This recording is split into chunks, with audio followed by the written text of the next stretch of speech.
So I'm coming on here for a second one because I have a friend, Asher, and he really loves hermit crabs. And I found this book as I was looking for other books, and I thought, well, I got to read it now.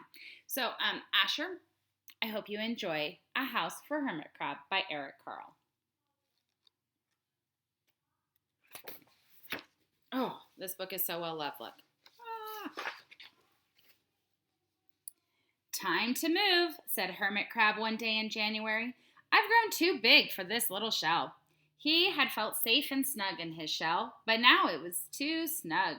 Hermit Crab stepped out of the shell and onto the floor of the ocean, but it was frightening out in the open sea without a shell to hide in. What if a big fish comes along and attacks me? He thought. I must find a new home soon. A new house soon, sorry.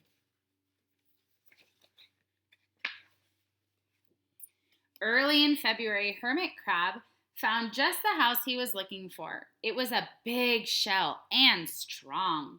He moved right in, wiggling and waggling about inside it to see how it felt. It felt just right, but it looked so plain, thought Hermit Crab.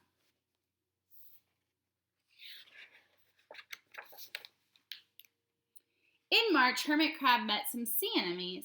They swayed gently back and forth in the water. How beautiful you are, said Hermit Crab. Would one of you be willing to come and live on my house? It's so plain, it needs you. I'll come, whispered a small sea anemone.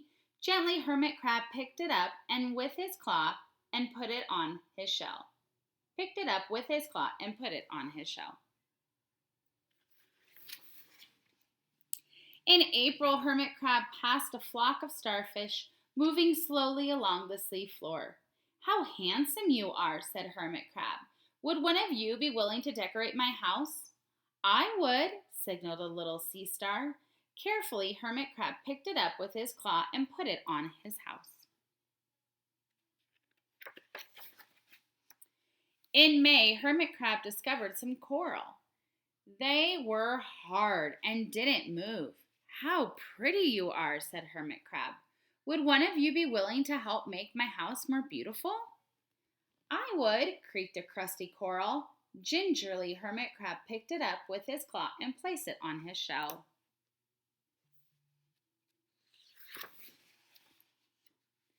In June, Hermit Crab came to a group of snails crawling over a rock on the ocean floor.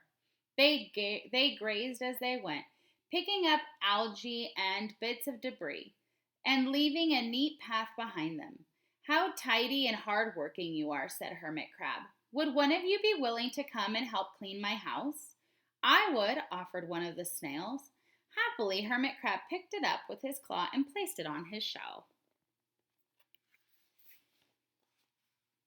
In July, Hermit Crab came upon several sea urchins.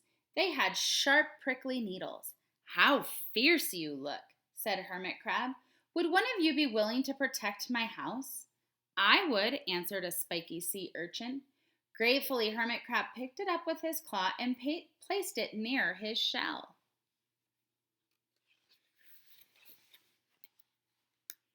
In August, Hermit Crab and his friends wandered into a forest of seaweed. It's so dark here, thought Hermit Crab. How dim it is, murmured the sea anemone. How gloomy it is, whispered the starfish. How murky it is, complained the coral. I can't see, said the snail. It's like nighttime, cried the sea urchin. In September, Hermit Crab spotted a school of lanternfish darting through the dark water. How bright you are, said Hermit Crab. Would one of you be willing to light up our house? I would, replied one lanternfish, and it swam over near the shell.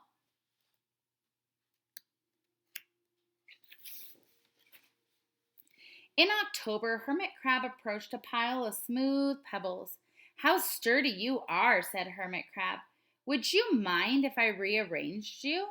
Not at all, answered the pebbles. Hermit Crab picked them up one by one with his claw and built a wall around his shell.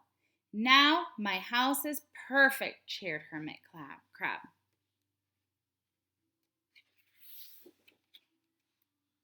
But in November, Hermit Crab felt that his shell seemed a bit too small.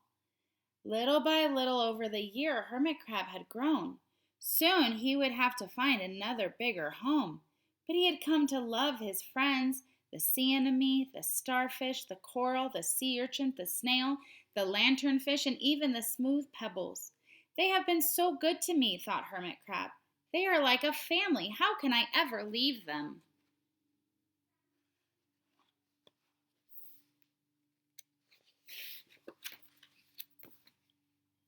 In December, a smaller hermit crab passed by.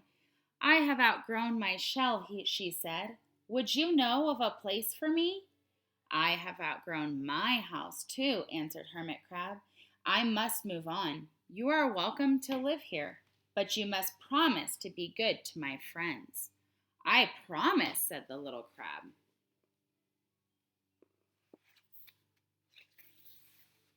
The following January, Hermit Crab stepped out and the little crab moved in. Couldn't stay in that little shell forever, said Hermit Crab as he waved goodbye. The ocean floor looked wider than he had remembered, but Hermit Crab wasn't afraid. Soon he spied the perfect house, a big empty shell. It looked, well, a little plain, but sponges, he thought, barnacles, clownfish, sand dollars, electric eels. Oh, there are so many possibilities. I can't wait to get started.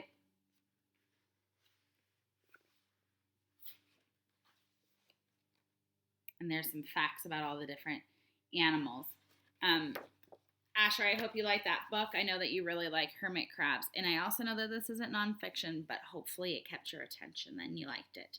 I hope all of you guys are having a great Friday. I hope you have a great Memorial Day. Remember to take a moment to think about those who have sacrificed everything for our freedom in this great country.